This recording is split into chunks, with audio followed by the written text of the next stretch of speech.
Good evening, everyone. This is Dr. Harita from the Department of Public Administration. Today, we'll be talking about the BA third year SEM 6. The topic is the core paper. Today, we'll be talking about the core paper, that is Financial and Material Management. Financial and Material Management. Today is our first class. So, today we'll be talking about the block 1, that is in today's class I'll be discussing about in block 1 first and second units. That is the first unit. Today what I'm talking about is meaning, scope and importance of public financial administration.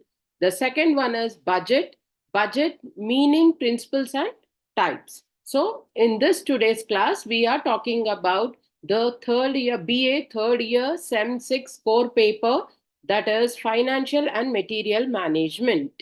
So now, as we all know, first I will be talking about the first topic, that is meaning, scope and importance of public or financial administration. Now, as we all know, finance is very important in the lives of the human being. That is, now what do we understand by the term finance? Finance means the money, or the money which we use in our daily life to purchase anything, or the to go on with the day-to-day life. So now this plays, the money or the finance plays a very important role in each one's life, whether it has to go for the sustainable living, or to have a better education, or in all the aspects, the money plays a very important role. Now, this is a perspective of a common man. But when we talk about financial administration, then the government roles comes in. The government, as we all know, the government is the provider of all the facilities to the citizens of the country or the citizens of the state. So in this financial administration, we will be talking about the government's role, how the government takes up the responsibility of taking care of the citizens, and how it provides the assistance to take care of these needs of the common man. Now, when we talk about this public financial administration, now first we will try to understand what is public financial administration. Public financial administration refers to the procedures for the utilization of public funds in India. That is, this phrase, public financial administration. We all know what is public. Public is the citizens. So now financial administration consists of two words, that is the finance and administration. And the first word, finance, means monetary or money resources. Then administration refers to the organization and collective human efforts to attain the common objective. Now we all know what is public administration, and now we are talking about financial administration. So in these two terms, the common term is administration. Now, what is administration? It is a collective human effort to achieve a common goal. That is known as administration. So, financial administration is the taking care of, when everybody comes together onto one platform to address the money matters or the financial matters of the country. That is, taking care of the financial matters of the country can be termed as financial administration. Now, we can say this financial administration is the life and blood of the public administration, as because we all know without money The government cannot take up any policy making or cannot give any it cannot give any basic facilities to the common man. And if we are talking about in the perspective of the government, then we can say that yes, government cannot work without money or the financial resources. It is not only the government, but also it is, if you take in an organization or if you take a common man, the finance, the money plays an very, very important role. Hence we can say that the finance is the life and blood of the public administration. Now, apart from money, apart from the finances, there are other important aspects on which the organization runs. That can be personnel, that is the employees or the workforce.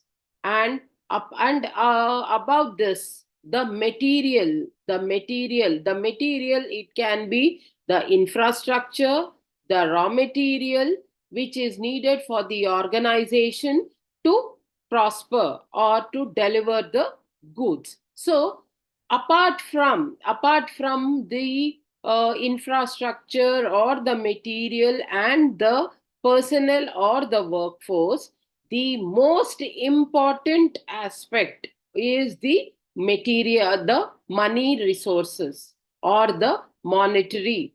We can also money or monetary, we can term it as. So without money we cannot, or an organization cannot survive, or it cannot move, or it cannot put forward one step also. So to work to organize the organization, if it wants to work properly, or the government if it wants to work properly, the most important aspect is the money or the monetary resources. So it's very, very important that the government takes care of the financial resources in a very planned manner. Hence, today we are discussing about the government's perspective and the government stand, or it is taking the government, how the government takes care of the people on these financial standards. So this is all about the meaning of the financial administration. Next, we will move on to the scope of financial administration. Now, in this first scope of financial administration, we have few concepts. That is, the first one is budgeting. Now, what do we understand by budgeting? Budgeting is the budget, or it is in simple terms we can term it as the annual financial statement. The annual financial statement. In the constitution, this term, there is no word such as budget, but there is a provision under Article 312 that states that it as an annual financial statement is being embedded in the constitution. So what is this annual financial statement? The annual financial statement is the 1 year or the annual statement of the income and expenditure of the government or of the country, we can say. Now, in this budgeting, what are the important concepts, or what are the important things which have to be focused on? That are, budgeting consists of preparation of the budget, execution of the budget, auditing of the budget. Now, preparation of the budget. Budget, we all know that the finance minister every year in the month of February, either it might be at the central level or at the state level, the finance minister presents the annual budget in the parliament or in the state assembly. Now, to put forward this budget in the parliament or in the state assembly, there goes a rigorous procedures and processes to have a balance, or to present the budget in front of the public or in front of the representatives. To go on with this, the preparation of the budget takes place, then execution of the budget, that is how it has to be implemented. The budget has to be prepared, then it has to be implemented, then after that it has to be audited.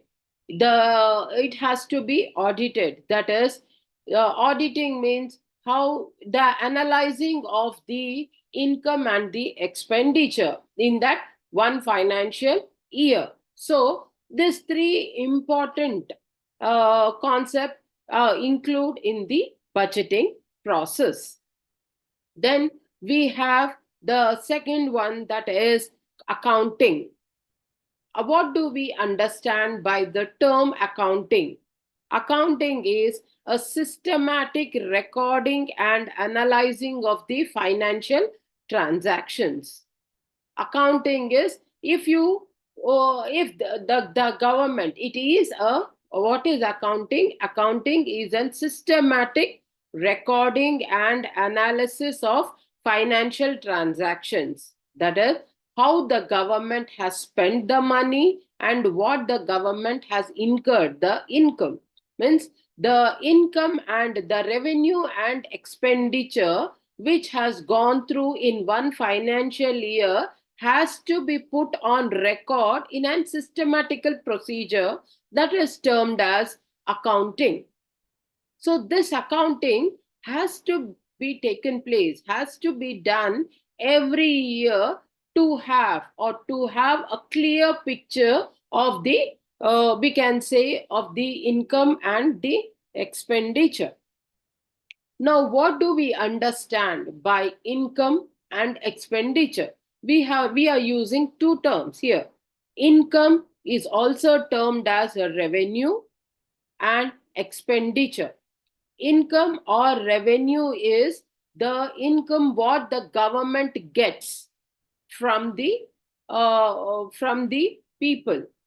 That is, it can be in the form of taxes or in any other form. That is the income what the government gets. And the expenditure is what the government spends for in the implementation of the policies, or taking care of the people in providing basic facilities. So that can be termed as expenditure. So in 1 year, how the government, in this 1 year, what the government gets, that income, and the expenditure what it goes out, that has to be maintained in an systematical order. So accounting is being done to this income and expenditure. Then we have the third important one, auditing. Auditing, what do we understand? Now, accounting is it is a systematic procedure of the recording of the income and expenditure and analyzing the income of the financial transactions. Now, after that, auditing takes place. Now, what do we understand by the term auditing? Auditing is to verify the legality, accuracy of the financial accounts. That is, what do we understand by the term auditing? Auditing is, it can be explained as, it is a term where to verify the legality, how the government has spent as per the rules and regulations, as per the norms. To verify this, auditing has to be done. And to maintain the accuracy, that is what they have said and how they have spent. Means, for example, if the government has said that in the parliament or in the assembly that they will spend this money for a purpose, or for a purpose, then that money has to be spent on that purpose only.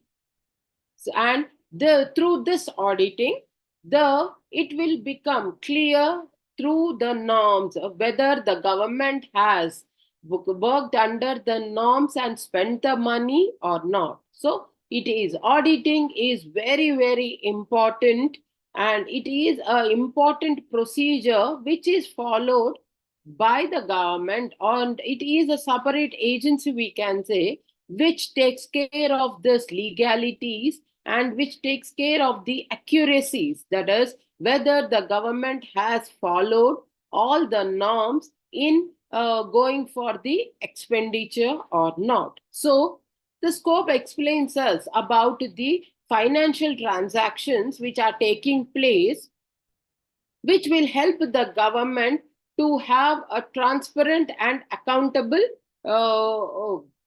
we can say, administration, the financial administration. Then we have the agencies. Next, we will move on to the agencies. Now, what are the agencies which will help the government to go with this budget, or to prepare the budget, or to go on with the financial administration? Because as we all know, the financial administration is not a single component and not a single thing where only a few people can be involved. It is the economy, it is the life of the economy of the country, whereby it will give a clear picture of the economy of the country, yeah, on the international market. So there should be many agencies which are involved to take care of the income and expenditure, and there is a machinery to take care of this financial administrations as well. So to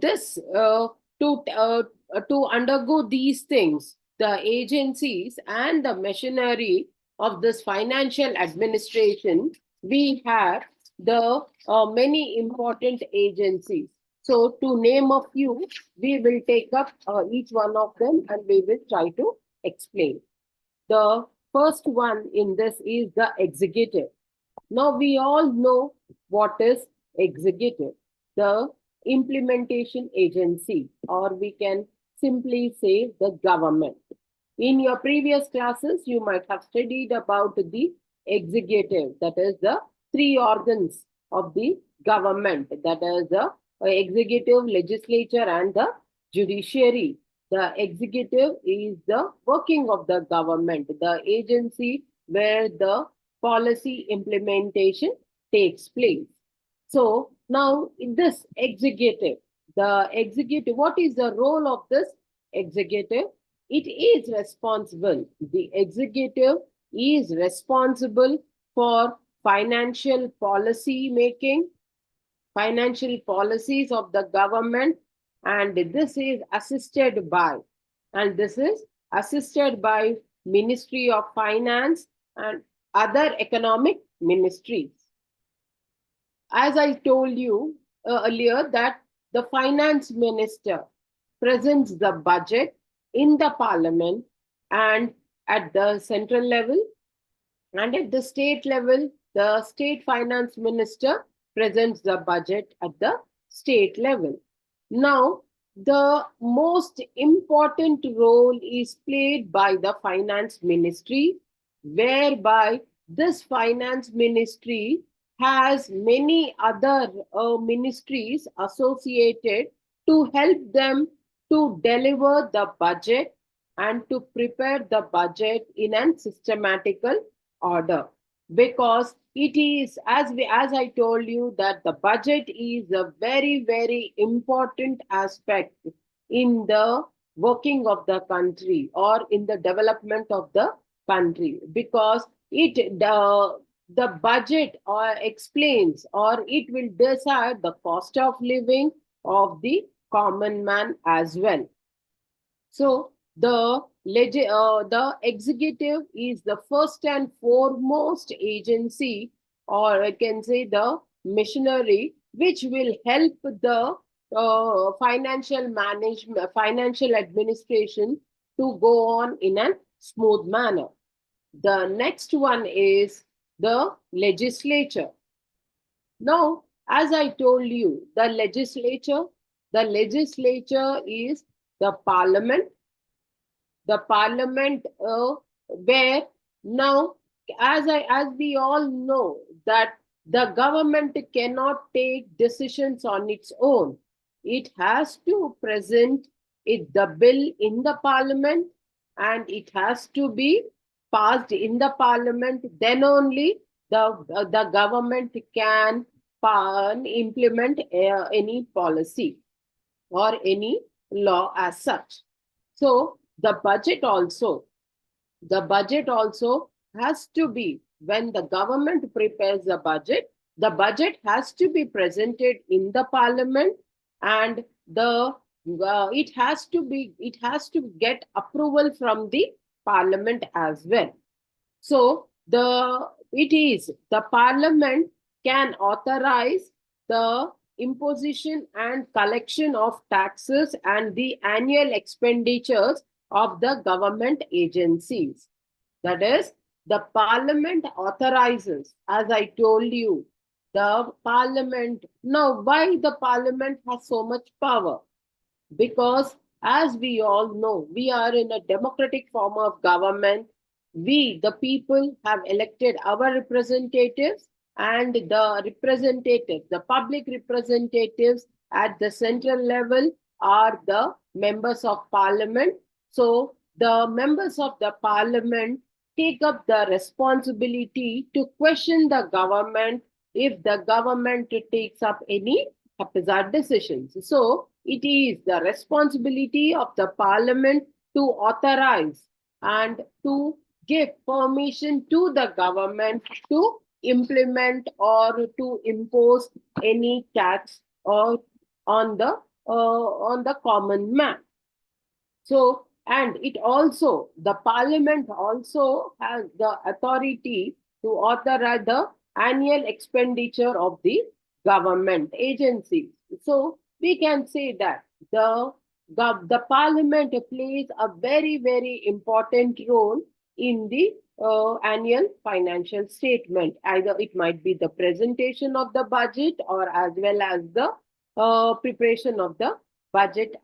So, that is a second important concept. Then the third one is the Ministry of Finance. The Ministry of Finance, as we all know, the Ministry of Finance takes up the responsibility of the preparation of the budget, along with the other ministries who support them to prepare the budget. Hence, Ministry of Finance is we can say, plays a very vital role in the budget preparation or in the financial administration. Then we have the audit. As I told you before also in the scope, that audit is to verify the legalities of the government and the finances which are being used by the government. So in this auditing, what is the agency or the machinery which plays a very important role? That is the Controller and Auditor General, CAG, that is termed as Controller and Auditor General. Now, this agency has the authority to scrutinize or to analyze all the expenditures and the income which the government has got in one financial year, or else what all the government has gone for the expenditures as well. To this Controller and Auditor General plays a very important role in analyzing the finances of the government. Now, we have the next one is the Public Accounts Committee. Now, there are 3 committees. Later in the subject, when we talk about the committee, I will try to explain each and every committee. Now, presently, we'll only talk about this committee. That is, there are three important public accounts committees which play a very important role in the financial administration. That is, whereby taking care of the public money, how the government, because they have the authority to question the government, to question the government on the expenditures of the government which it has done. Next, we have the Reserve Bank of India. As we all know, the Reserve Bank of India is a central bank, and it has a very, very important role in the financial administration, as it is an apex one, where it comes out with the we can say it comes out with the functioning of the financial status of the and it is we can say central bank at the center, which is where it makes the guidelines. It proposes the guidelines to all the banks, to all the nationalized banks and the private banks. So that is the we can say the agencies and the machinery of the financial administration. Next, we will move on. This is the first unit, that is the meaning, scope, and the importance of the financial administration. Next, we will move on to the second topic, second unit, that is the budget, meaning, principles, and types. Now, as I told you, budget is the annual financial statement. The word budget, it is an important budget is an important tool in the financial administration. Budget is an important tool in the financial administration. Now, the word budget is derived from a French word. The word budget is derived from a French word, baguette, meaning leather bag or wallet. I'm repeating again. The word budget is derived from a French word, baguette, meaning leather bag or wallet. So the budget is a tool, is an important tool of the financial administration. Now we will take up one definition of this budget. Now, this according to Taylor, Taylor defines budget as, I'm going with the definition of the budget. Budget is budget is a financial plan of government for a definite period. Budget is a financial plan of government for a definite period. If we try to explain now the definition, that once again I am repeating, budget is a financial plan of government for a definite period. Financial plan of government for a definite period means budget is a plan. As I told you, it in the financial plan, that is the income and expenditure. The income and expenditure. What is income? Income can also be termed as revenue. Revenue is what the government gets, that is in form of taxes. That is the income what the government gets. And the expenditure is what the government spends. So these two has to be put together, and it has to be for a definite period of time, because the government has to take care of the whole country. It cannot just say that we have written somewhere here and we can write it somewhere and we can just forget. No, it has to have a proper planning, a proper systematical procedure has to be followed, then it has to have a definite period. If the government does not have a definite period, then there might be lapses in administration, there might be lapses in the financial resources as well. So it is to, if the government has a definite period, then it will be accountable to the people, and it will have a clear understanding how much money has come and how much they have gone for the expenditure. I'll give you a better example for this. Now, a salaried person, if he is getting a salary of 20,000, every month he will, on the first of every month, he will try to, what will he do? He will try to go for budgeting. That is, how much income he got and how much expenditure he has to do in 1 month. But if he does not plan, then how can he survive with that 20,000? Because if he just goes for expenditure only without looking out how much income he has got, then he will be losing much money and he might go for loans as well. So, it in the same way, the government also should have a definite plan, definite fixed period whereby it can calculate how much income it is getting, and it can also go for the expenditure.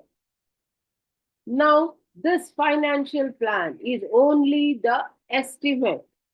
That is, budget means it is the estimate of income and expenditure. Estimation means I might be getting this much income, so I'll be going for this much expenditure.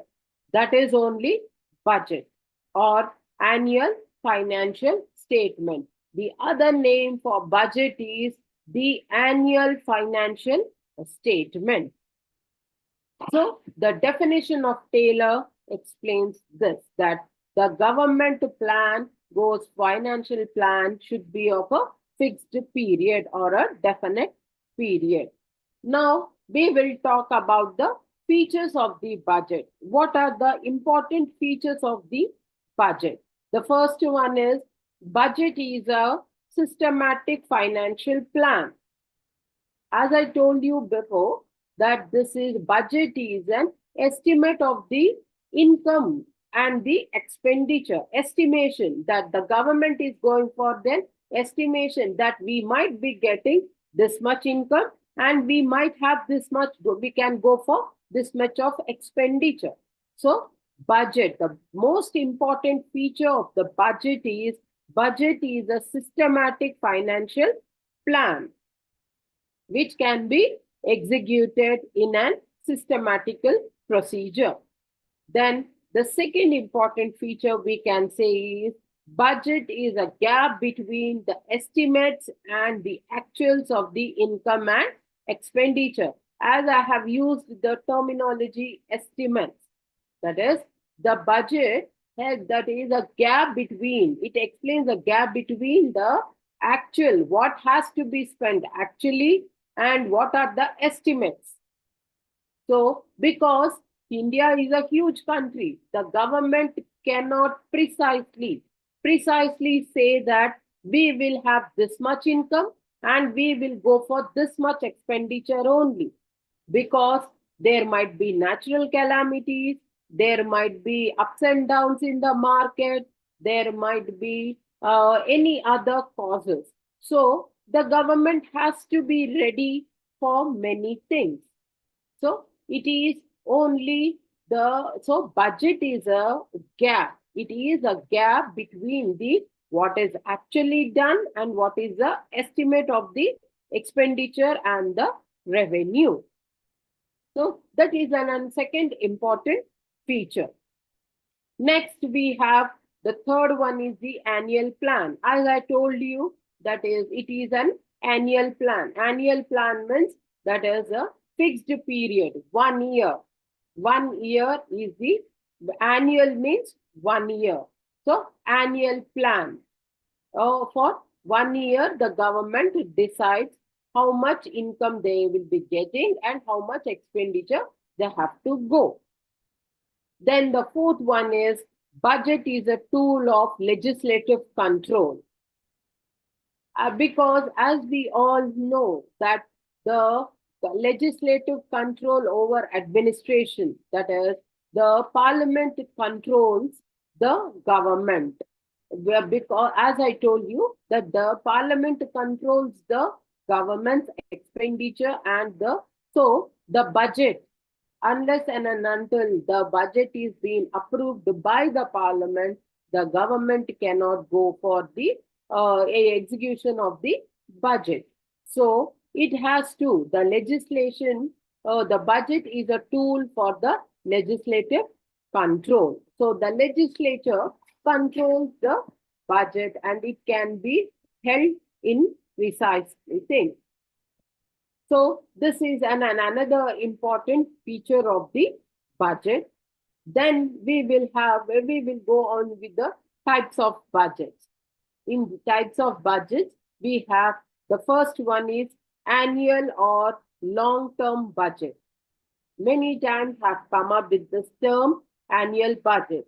Now I'll give you the time period of this annual budget. Annual budget in India, the annual budget year or the annual term of budget is from April 1st to March 31st.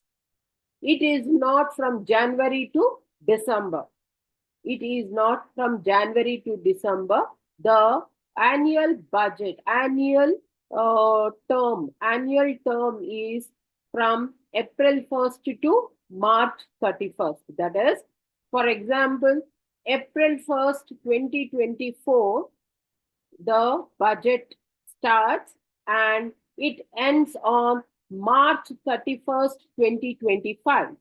So that period is an annual period of one financial year. That is from April 2024, 1st April 2024 to March 31st, 2025. For example, I'm taking. So this is one financial year. That is the annual financial year, which is being practiced in India. So this is one important thing, type. Then second one is single or plural budget. Single budget or plural budget. What is single budget? Single budget is when all the departments budget is being clubbed in one budget, that is termed as and presented, then it is termed as single budget. Plural budget is previously we used to have the railway budget and the general budget, because railway budget was much more and it was equivalent to the general budget. So railway budget was presented separately by the railway minister in the parliament. But later on, after the BJP government has taken over, then it has come up with, it has clubbed the railway budget in the general budget, and now we have only single budget, in that all the departments' allocations of funds are being incorporated. That is the single or plural budget. Then we have surplus or deficit and balanced budget.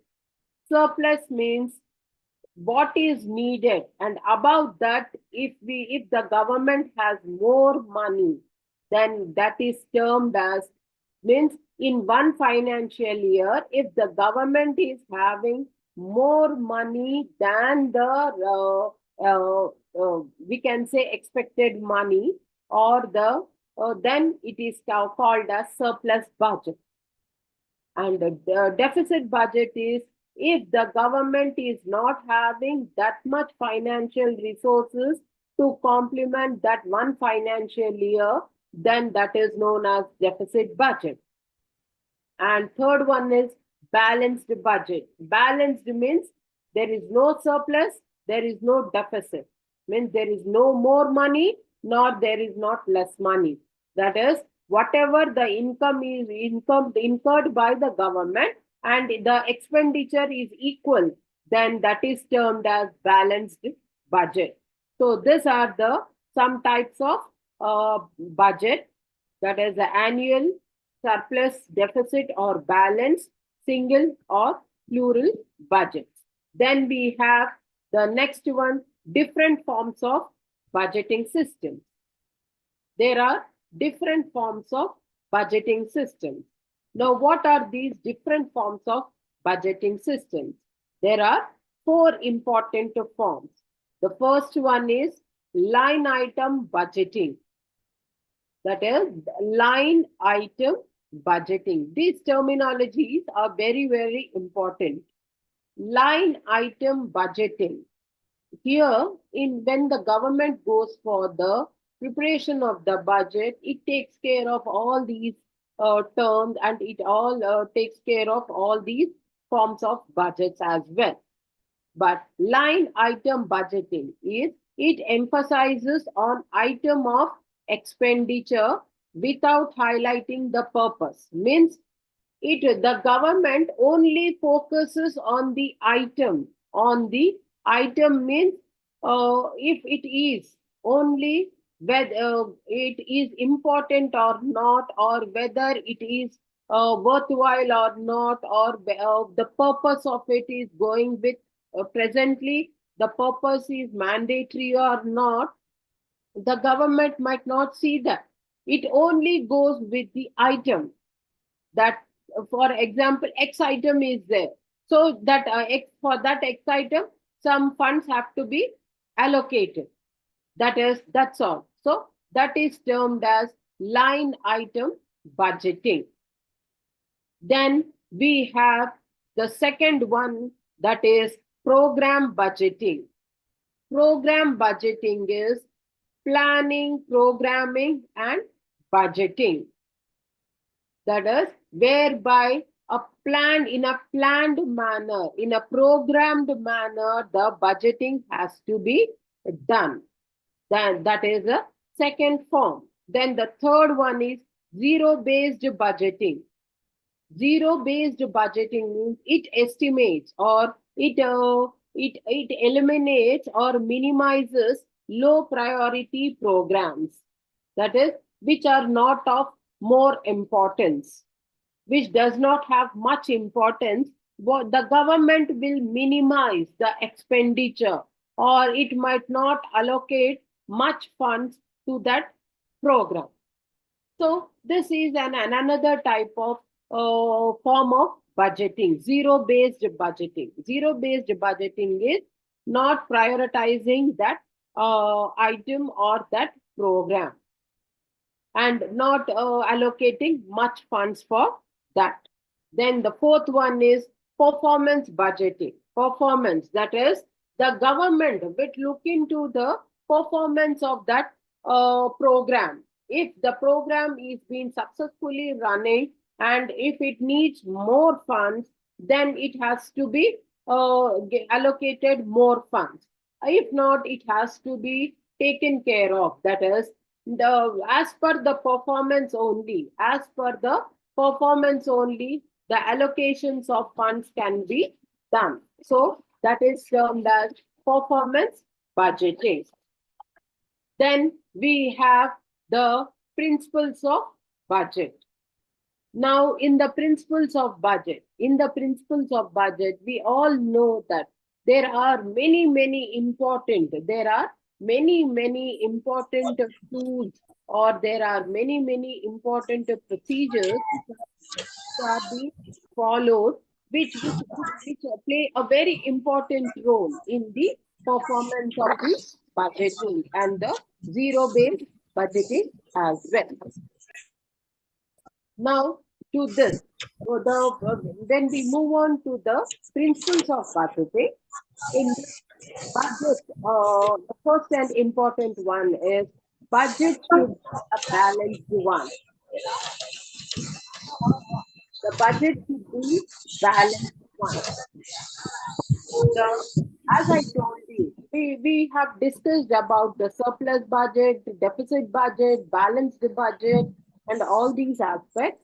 So, whereas we also know that every time the government should make sure that it has a balanced budget. That is a very, very important principle which has to be kept in mind by the agency which formulate, which prepare the budget. That is, it should be a balanced one, because if the government goes for the balanced one, then it will not have mean the people, the common man will not be suffering. The common man, the burden, the financial burden on the common man might not be more, because if the government goes with an different, if it does not have more resources, then the common man will be paying the price by paying more taxes, by having increased cost of living.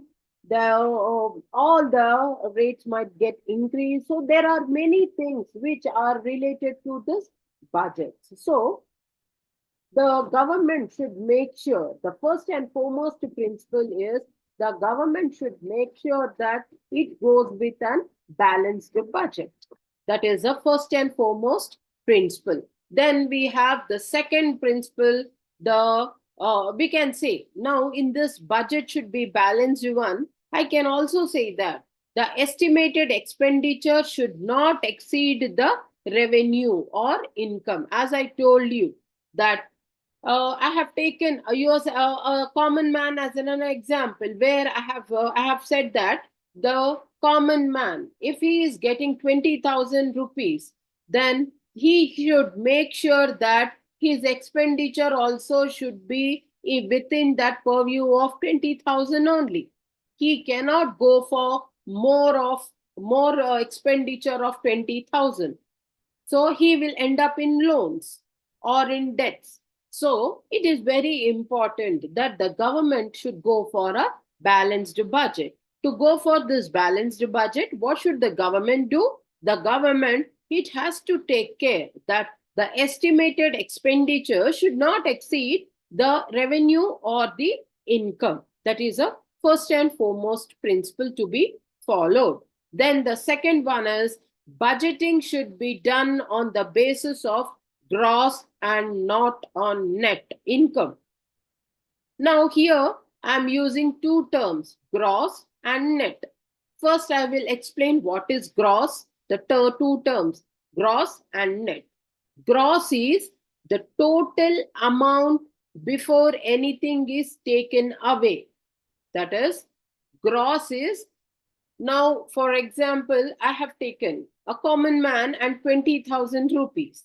In that 20,000 rupees, if that common man has to pay a tax of, say, 500 rupees. So the gross is 20,000 rupees without taking out that 500 tax. That is called as gross. Once again, I am repeating, gross is the total amount before anything is taken away. For example, taxes. That is, if the taxes are not deducted, then the total amount what that person is having is termed as gross. So that is gross.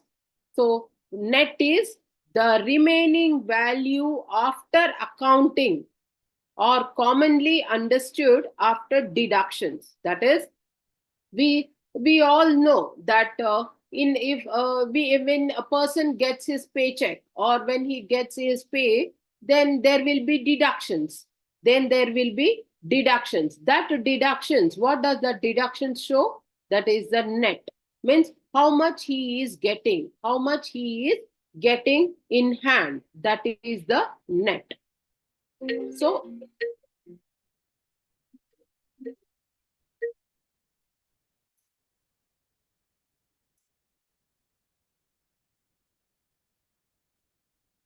So that we can say is the net. So this is, we can say that this will help. This will help the government. This will help the government to take care of the resources and to take care of the all the things. So it is very important for the government also to have to balance this budgeting. Then we have the next one, that once again I'll repeat the second one, that is budgeting should be done on the basis of gross or and not on net. That is the what all the government gets, on that only the budgeting has to be done.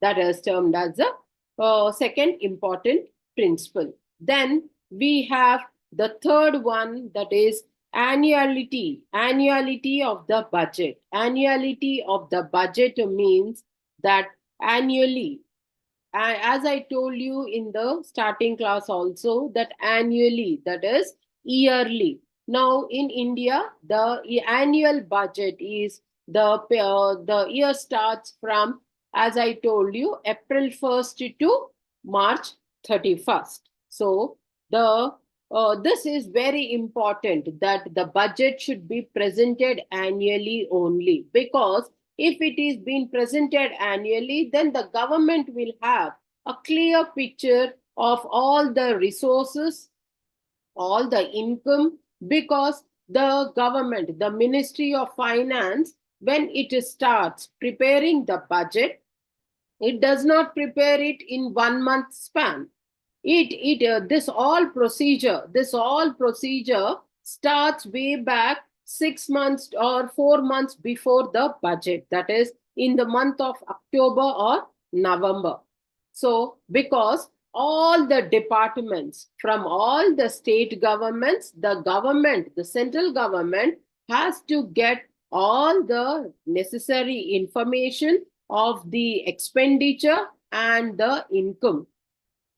So from there, from the month of October and November, all the necessary, that is the proposals, that is all the state governments, all the departments, either it might be at the central level as well, they come up with the proposals. That is, they place the proposals that how much income they need from the budget for running the department. So all this has to be taken care of, and a comprehensive document has to be prepared. Means everything has to be combined and it has to be documented. So which department needs how much money, which department needs how much, and how much they have gone the expenditure for. So everything has to be taken care of. So this has to be done in a very systematical procedures. So hence this too, and as we all know, India is a very vast country and diverse country and having many states. So it needs some time to have a comprehensive document. It has to be presented. So annually only the budget can be prepared and presented in the parliament. Then the next important principle I can say is the principle of rule of lapse. Now, what do we understand by the terms rule of lapse? Lapse means if they are unable to perform. If they are unable to perform, that term is known as lapse. So administrative lapses means, I'm giving you just an example. Administrative lapses. Administrative lapses means when the administration is unable to take up the responsibility and deliver the services in a systematical procedure, or if the government is unable to deliver or all the necessary facilities in an what all the common man needs, then it is an administrative lapses. Means the government is not working up to the mark. So likewise, in the financial administration as well, we have principle of rule of lapse. That is, it implies that the money left unspent during the year for which it was sanctioned must lapse to the public treasury, and the government cannot spend it unless re-sanctioned in the next year's budget. Means, if the government, if say a budget allocation is being done for something, some X thing, if the government is not utilizing that money in that 1 year, then after that 1 year, then the government cannot use that money again in the next year. That money will go to the treasury, public treasury. Then again, the government has to get it sanctioned in the next year's budget. Then only the government can utilize that money, because that is termed as rule of lapse. Because with this, what happens is the money control can be well maintained, because and the government also will utilize the money in a proper manner. Because if it does not utilize that money in that one financial year, and if this system, if this principle does not exist, it can carry forward it to the next year or in the coming years, and it might not be utilized also, and it might not be accounted as well. So this principle has to be be taken care of, and the government also will work in a very, very systematical manner to avoid this rule of lapses. Because whatever the government gets sanctioned in one financial year or in that one budget session, it will make sure that it utilizes all the money, and it also delivers the goods which it has promised for the common man. So we can say that this will help the government to maintain a transparency, and it can also be accountable to the people, whereby giving them, or it can, we can say that it can be a vice versa process, whereby the government also will make sure that what all the sanctioned expenditure or sanctioned amount, sanctioned budget is being done, the government can utilize it in a proper manner. So this is all about the principles of the budget. So once again, I will try to refresh once again. In today's class, we have discussed about the first block 1 of a financial and material administration subject Sem6 core paper. In block 1, I have discussed unit 1 and unit 2. In unit 1, we have discussed about the meaning, what is financial administration. We have discussed about the scope of financial administration. We have discussed about the importance of financial administration. And next, we have also discussed about the budget and what are the important features of the budget, types of budget. Then we have also discussed the forms of budget. And lastly, we have discussed about the principles of budget as well. So in this financial administration, the budget is an important tool which gives authority to the government to utilize public money in a planned manner and in a controlled manner. So this is all about today's class. Thank you.